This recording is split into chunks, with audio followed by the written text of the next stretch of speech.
of the Conway Development Corporation and the Conway Area Chamber of Commerce.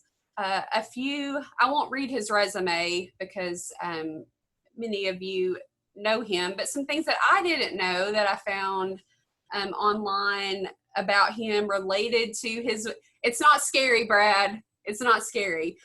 Related to the chamber and the CDC and kind of his work there.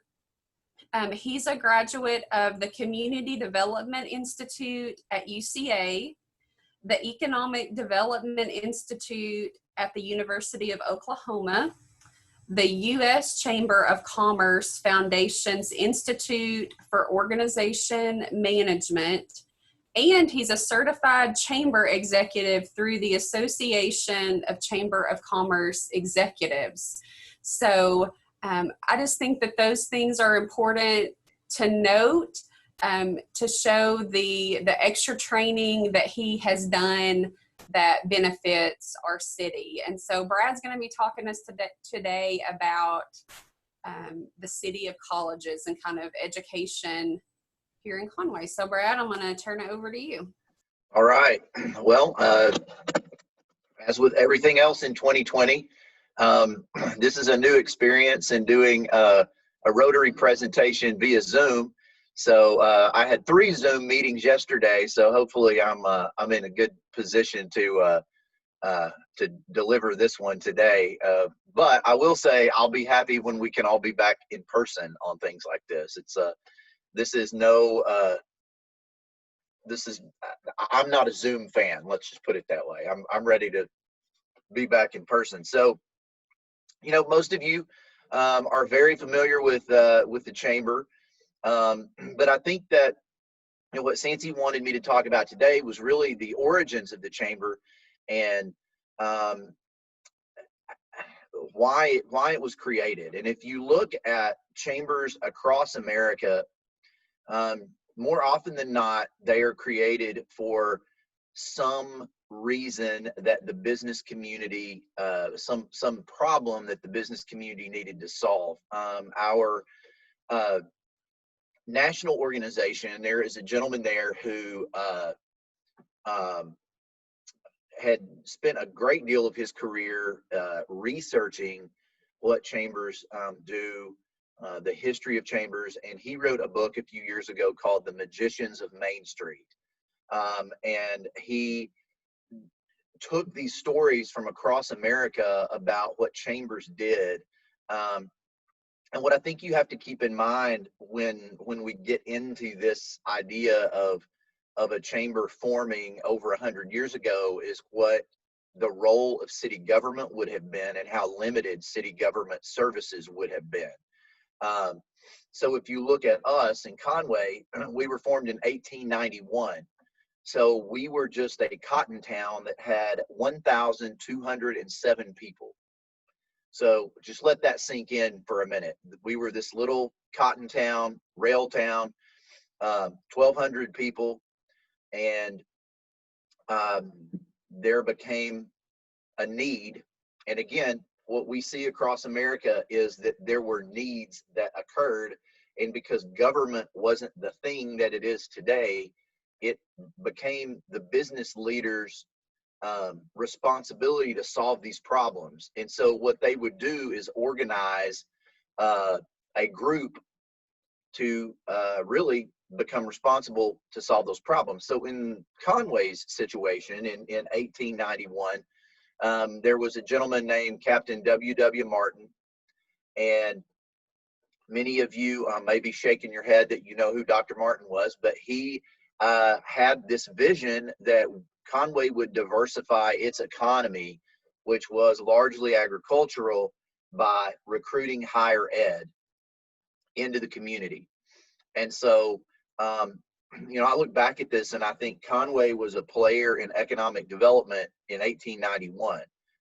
You weren't recruiting manufacturing back then in Arkansas, but you could recruit higher ed. And I will always say that was the most important thing that any group of people have ever done in the history of this town. is to plant a flag on higher ed. So in 1891, Captain Martin decided that we were going to go after Hendrix College as a community, which was in Altus. And in order to do that, he wanted to raise money. And in order to raise money, he wanted to bring together a group of business leaders in an organization that he called the Conway Board of Trade. Again, if you go back into the late 1800s, most chambers were not chambers, they were boards of trade. So that was a common name for them. Really, the history of chambers goes back in the U.S. into the 1700s. So the Charleston Chamber in South Carolina is the oldest continuously operating chamber in America, and I think they date back into the 1700s. While we're pretty old, we're still not as old as some of those East Coast folks. So Captain Martin forms the Conway Board of Trade, and they raised $50,000. So just think about that for a minute. 1,200 people in a town that was primarily a cotton town that had some merchants, and they managed to sacrificially give their money. There was no public money in that. There was no public money to speak of, probably. And so this is just money out of their pockets in order to recruit Hendrix. So they raised $50,000 and were successful in recruiting Hendrix College. So Captain Martin became the chairman of the board of the Board of Trade. And he held that position for 17 years.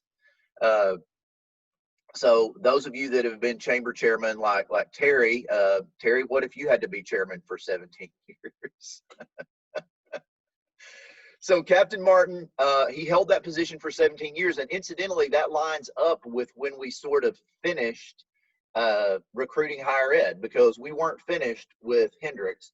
And in 1893, we did this again to recruit Central College here, which obviously today is CBC. And then in 1907, with the help of a guy who would later become governor of Arkansas, George Donaghy, we were able to secure the location of Arkansas State Normal School, which obviously today is UCA. In each of those cases, based on what I have read, the business community would put something in the mix. They would raise some money, or they would agree to do something. So by the time we get to Arkansas State Normal School, the local participation was to build a sidewalk from downtown to the campus, which at the time was out in the middle of nowhere. And as my counterpart Jamie Gates likes to say, we're still trying to build that sidewalk from downtown to UCA today. So we're going to get there at some point and get the sidewalk done. So the early days of the chamber were really focused very much on higher ed, and when we did our 125th anniversary a few years back, we spent quite a bit of time in the archives of the log cabin reading stories about those early days. I think another thing that was real interesting that we found in those early days, not only were they recruiting higher ed, but business leaders were actually getting on horseback and going into the neighboring counties to convince farmers that they needed to bring their cotton to Conway to gin. So, you think about just the most basic type of business at the time was farming. And so they're getting on horseback and riding all over north central Arkansas, convincing people to trade here. And so that's very hands-on in your approach to economic development. Another thing that we learned early on that we didn't know, and again, if you think about, by this time it's 1911, city government probably still really isn't anything major. I'm assuming a mayor would have been more of a figurehead that did something else really in professionally. And so what we found out as we dug in is that the municipal sewer system was a project of the chamber. So in 1911, a group of business leaders decided that they would form an improvement district and tax themselves in order to get municipal sewer up and running in downtown Conway primarily. Um, so, in each of these, what I would tell you to consider, and I hope it's the thing we never lose, is um, the people here weren't waiting for someone to help them. They didn't look outside of themselves for help. When they wanted to create a sewer system in 1911, they weren't looking to someone in Washington, D.C. or Little Rock to bring that money forward. They figured out how to do it and they got it done. As we continue to trace our history, in 1920, we raised $30,000 as an organization for an SOS campaign, which was called Save Our Schools. At the time, the public school system didn't have adequate funding, and it looked as though, based on the articles we read, that maybe it was in danger of closing. And so once again, the business community stepped up and raised $30,000 to bail the public schools out. That same year, they raised $30,000 to put towards a new dormitory at Central College. So they were very active in those early days of raising money for projects in the community. And then really the turning point, I think, was in 1929, sort of the front end of the story of how Conway Corporation was created. And most of you know that story. If you don't, I'll get into it a little bit. But the articles we read, showed this. We had no functioning bank in the city. The banks had all gone under. And the chamber board would meet, and you would see this public outcry. People would talk about how we can't lose these schools. The schools are what make the community, which again is extremely just visionary to think about. You're at the beginning of the worst economic time in the history of our country, and from what I read, it started well before 1929 in Arkansas. I mean, I think it was hard in Arkansas prior to 1929. And so you don't have a functioning bank. There are people that probably didn't have anything, but the community decided that higher ed was worth fighting for, and how do you save these institutions? And Hendricks was really in bad shape. From what we have read, the Methodist Church was trying to determine where to consolidate campuses to, because there was more than one Methodist college. And some of the stories that we read said that there was an idea that they were going to focus on Little Rock to do that. And so the chamber board got together, and the chairman was Joe Fronthal, and they made a decision that they would try. They would see if they pledged $150,000 to the Methodist Church if they would decide to bring that campus here and consolidate at Hendricks. And from what we can tell, they really didn't know how they were going to get $150,000. They just wanted to see if that would work. And so they made a presentation, said, if we give you $150,000, will you consolidate those campuses here at Hendricks? And the church said that they would.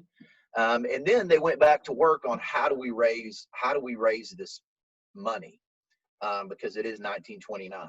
And there were a couple of attorneys on the board, and they would look into Arkansas law. They had this concept, but they weren't sure it was legal, but they couldn't find that it was illegal. And so the city had an electric generation facility that was actually operating in the black. And so they had this idea that they would form a nonprofit called Conway Corporation, and they would ask the city to deed those assets to this new nonprofit. And because it was operating in the black, they could go out and issue debt, pledging future revenue from the electric department to pay that debt off. And so while in the beginning it was really about saving Hendricks, that initial offering, that initial offering of money was great enough that not only could they save Hendricks, but they gave money to Central, they gave money to UCA, they gave money to St. Joe, and they gave money to the Conway Public Schools. And so, you know, what an incredible story that we should all be proud of, because, you know, I mean, if we're sitting here today, we're in those challenging times again. You know, would we be willing to do something that bold? You know, would we be willing to sacrifice for the institutions that are the lifeblood of the community? I mean, that is a bold move that a group of people did. And I would like to think we would, you know, I would like to think that we would. And so, you know, that brings us to today. And what I would close with today is, you know, 10 years ago, we did a community-wide visioning process that was called Conway 2025. It was transformational, I think, for the community across the board, because anytime you ask the public for their opinion, they're going to give it to you. And they should have that opportunity to help guide where we move in the future. That strategic plan that came out of the Conway 2025 visioning process, many of those things have occurred. Many of those things were complete. You know, I look outside the front door of our building every day at Rogers Plaza, and that was certainly one of the things that came out of 2025. There was this outcry from people that said they wanted to see the blue building go away, and they wanted to see a public park in front of the chamber. And the Rogers family, you know, was a big part of that in donating that to the city. And so, you know, we have this great entrance feature into downtown. We talked about moving the airport. We talked about redeveloping the old airport. We talked about dedicated funding for fire and police vehicles. We talked about dedicated funding for roads. The public talked about how they wanted more roundabouts, not fewer roundabouts. We've certainly done that as a community. And so Conway 2025 helped really shape where we are today. So this is an anniversary year for that process. And how many of you have filled your survey out? Raise your hand. Okay, we got a few. Okay, so for those of you that haven't filled your survey out, we only have a few more days to get those surveys in, and it won't take you long. I put the link in the chat box, so I really encourage you to do that. So as of today, we have about 1,600 responses. The last time we had 1,400 responses, so we're tracking above where we were last time. We also, of those 1,600, have 500 people that have said they want to help write the plan. So that's amazing. And we have a very good, diverse steering committee that, you know, the steering committee makes all the decisions on this. They decide what areas of the plan we'll focus on, because you're not going to focus on everything. There's too many things on that survey that people can select, and obviously some of them aren't as popular as the other ones. And I'll tell you this much: the last time we did this, roads was number one. Roads was number one from day one until the end of the survey period. Roads is about number 5 or 6 this time. And I think part of that is because we've made improvements to roads. And so the things that are moving to the top of the list were not at the top of the list 10 years ago. And I just think it shows kind of the evolution of the community and what people view as important for the next decade. So if you haven't done the survey, please do the survey. Please share it with everyone you know. I think we shut the survey down next week, and we'd really, really, really love to get to 2,000 surveys. So please feel free to share it among your friends, your family, and your places of business. We want a lot of feedback on that, so the steering committee can move forward. Um, I think that's it. You know, these are challenging times. They have been for us too. We went back on August 3rd and are making our way through it. When you make a living doing events, when that's, you know, a third of your revenue, and suddenly you can't do events, then you're learning how to pivot and do some stuff online, and we'll start to reintroduce some in-person stuff here really tomorrow. Some of you may be coming to our Bago tournament. We used to have a bowling tournament, and we decided Bago might be a more socially distanced outdoor activity that people can team build on. So anyway, always enjoy this group. If I had been in person, you could have booed me for being a Kiwanian, even though I don't really go. But I still pay my dues. So anyway, questions? Brad, Yes, I just have a side story real quick. Okay. When I was coaching at Conway and teaching civics, I had state and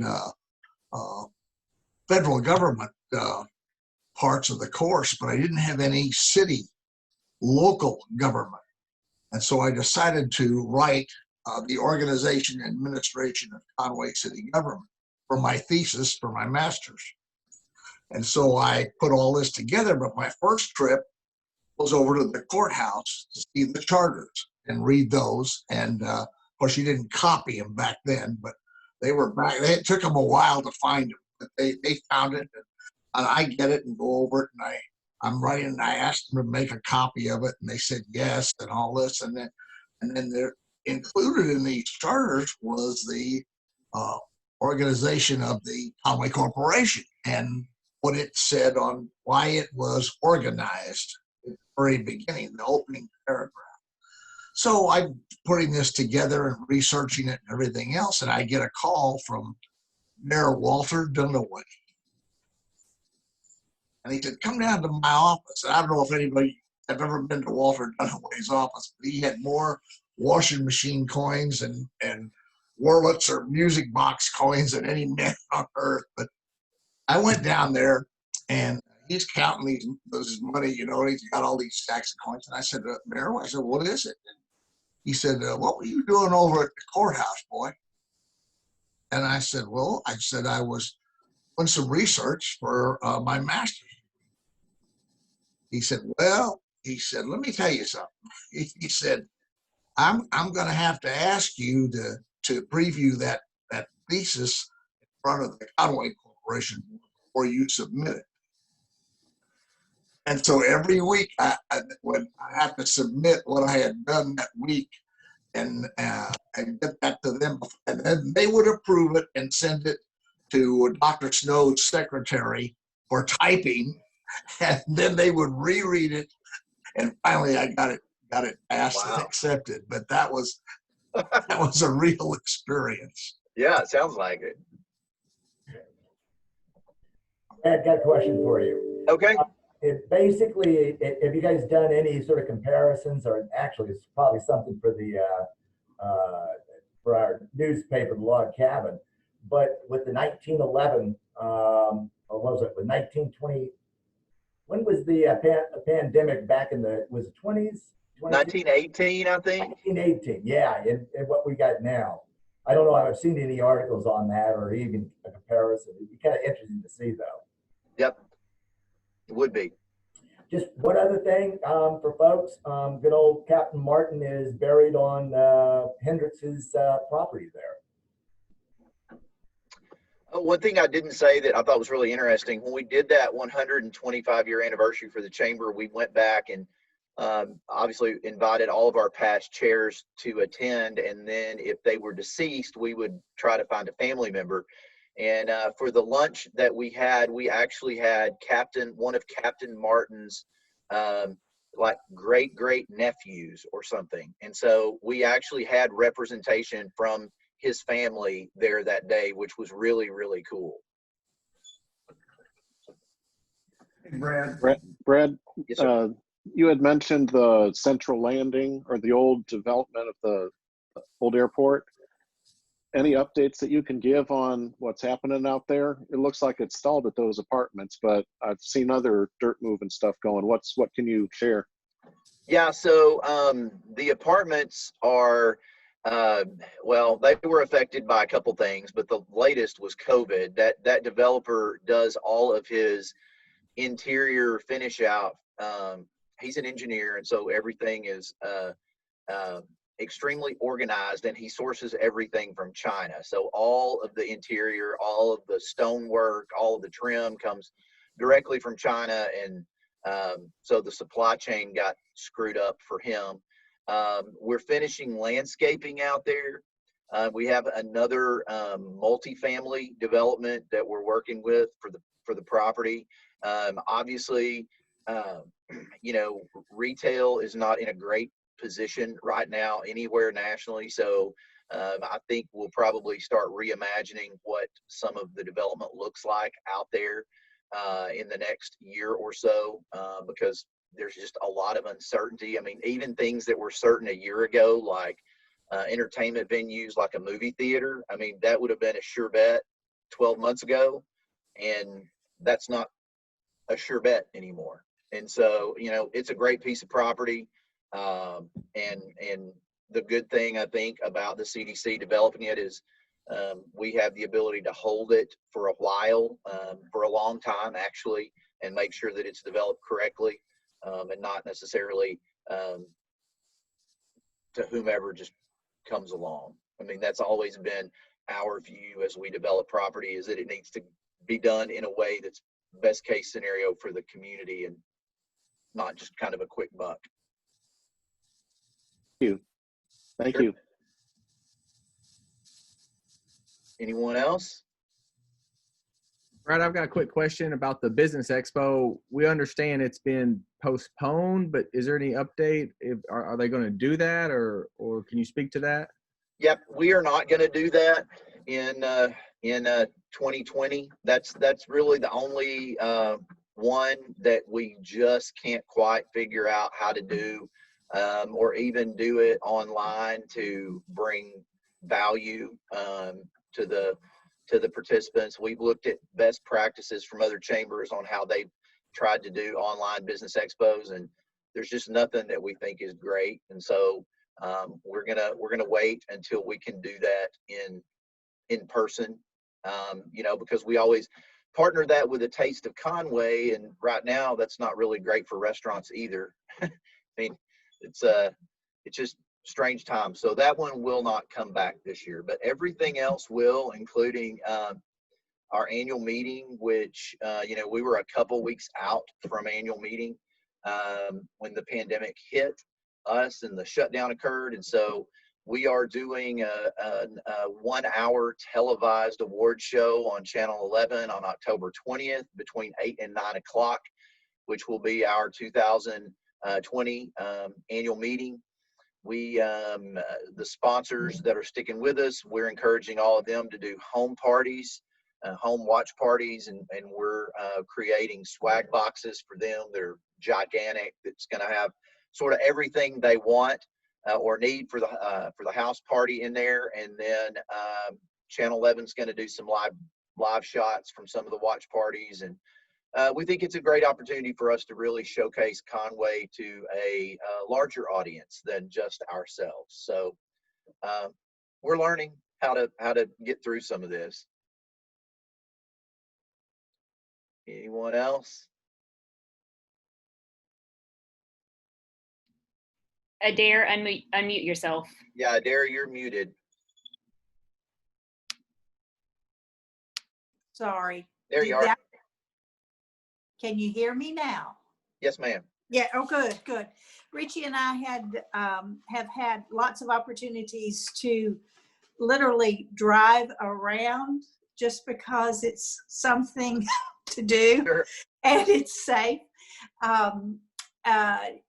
What we saw, noticing just, you know, going over to the campuses and then downtown, and it thrilled me to see the growth in the campuses and what Conway has become.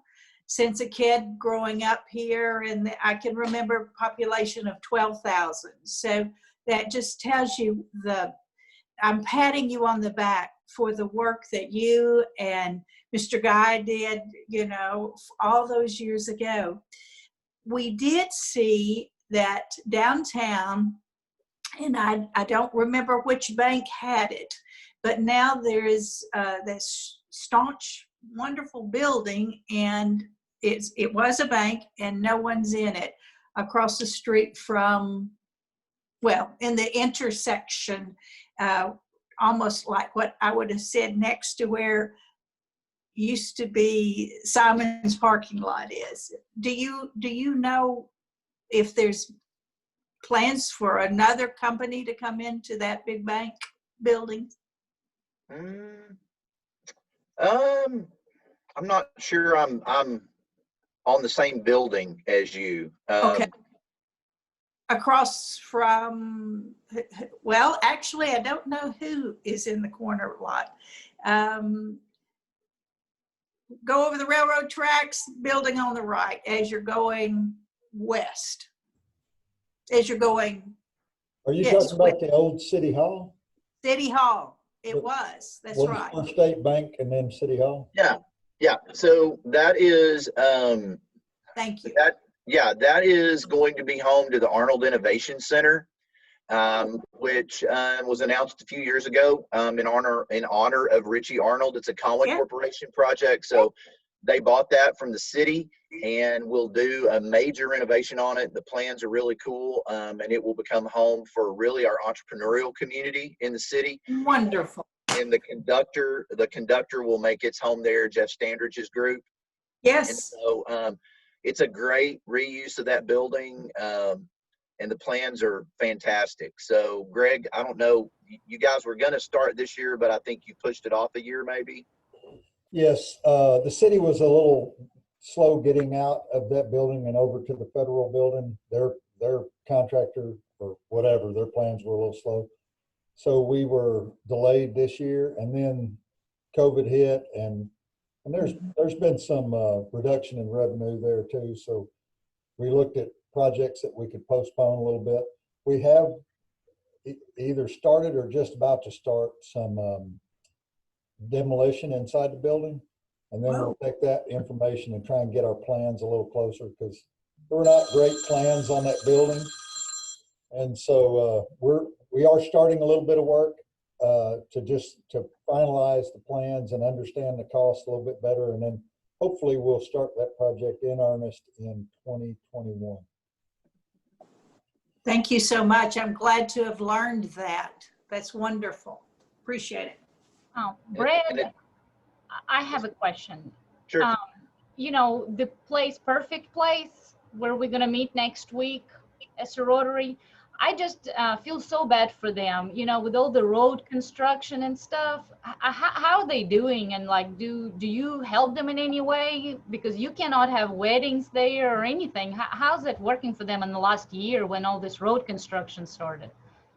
Yeah, I'm not sure specifically for them. I mean, that's always a tough deal for any business that's on a road that's being rebuilt. I mean, we saw it happen along Front Street, 15 years ago when it got completely torn up, and that's just unfortunately a price of progress if you're going to do those kind of major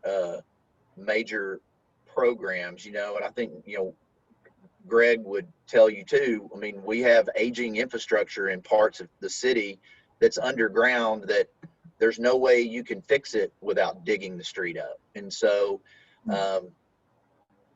it's just, it's part of it. Now, I think it'll come back extremely strong when you have a new Markham Street that's redone and new infrastructure. And so I'm excited to see the future for that whole part of town. I'm just glad that I'm not the owner at this time. Yeah. And I have one more question. Sure. Last year during the Halloween, Ed Link saved the Halloween for all right. in Conway. It took 40 minutes to get there, I think. Yes. On rain, but it was great. What's he gonna save Halloween this year? We are not doing the Halloween event this year. you know, we're taking our lead on a lot of our events from the city, and we're not comfortable really doing any large scale event that brings hundreds of people or thousands of people together. So we will do no Halloween event this year. All right, Ed, I just gonna come with my girls to your house. Be ready. Thank you. And you know, one thing, you know, Adair, you were kind to give us some credit for what we do on growth, but I'll say this: the secret sauce for Conway is that we all work together, and so you have a great relationship with city government and Conway Corp, and those relationships have always been there, and that's the important sort of trio of power on economic development projects. And we've got an active one right now that we're working on that'll be big if we land it, and it's, I mean, it is a true partnership between Conway Corp and the city and the CDC chamber. So you know, that's really the secret sauce here for continued growth. And if we ever lose that, we probably lose our growth potential. And a lot of communities do lose that. A lot of communities, there's infighting, and you know, it strangles growth in a place. So there's a lot of credit to go around on that. And you know, Fred, 6 years ago, I went to the Leaders of the World seminar or conference. It was at UCA, and I think John Schaffner took me to my first Rotary meeting in Conway, but you were one of the speakers, and you had all these leaders from different parts of the world sitting there learning about how Conway does well and all the development that we have, and you spoke always so passionately about Conway. I think, you know, now whole world knows what Chamber does here in Conway. Well, it's a good place. A lot of that has been over the years. We've been blessed with good leadership. For sure. That's right. Over 100 years or so, and that's very important. Not a lot of infighting. It's really getting together good leaders. That's very, very important. You're right. Don't have that. Mr. Murphy was really special, wasn't he? He was. He was. And you were lucky that you didn't have Mayor Dunaway to contend with. That was one of the funniest things that ever happened. Sounds like it. Oh, it was a great experience. Any other questions or comments before we let Brad go? All right. Thanks Thank for you, joining guys. us today, Brad. We appreciate you giving us the update, and everybody make sure you get on and fill out that survey for him. Absolutely. Rotarians, any other questions, comments, announcements? I have a question, please, and Yes. that is, so when we do meet in person and it's limited or whatever, so anyone who cannot meet that day, could they still pick up their lunch at Hole in the Wall? Absolutely. If you can't meet that day, still get your lunch. We will have it on Zoom if you still want to watch the meeting on Zoom as well. Oh, okay. And thank you to everyone for letting Matt Tucker and myself speak last week. That we had a great time. So thank you for listening in. Courtney, what about guests? Are we doing no guests at this time, or how is that going to work? We haven't made that rule yet. There is a spot where you can sign up guests. However, if it looks like it's going to be a problem after the first limited meeting or two, we may make the no guest rule. So I'm going to say at the beginning, sign yourself up. There is a spot to sign guest up as well. But if it looks like we have more guests than Rotarians coming, then we'll have to make a decision about that. Thank you. Okay, so next week it will be Terry Kimbrough at the Perfect Place. Tony with Hole in the Wall is going to bring our lunch over there for us, so we'll still have our same delicious food over there. And Vance, we appreciate you helping us get set up at the Perfect Place. He was an integral part in making sure we could get these meetings going. So we appreciate that, and I really look forward to seeing everyone in person. Everyone have a great rest of your day.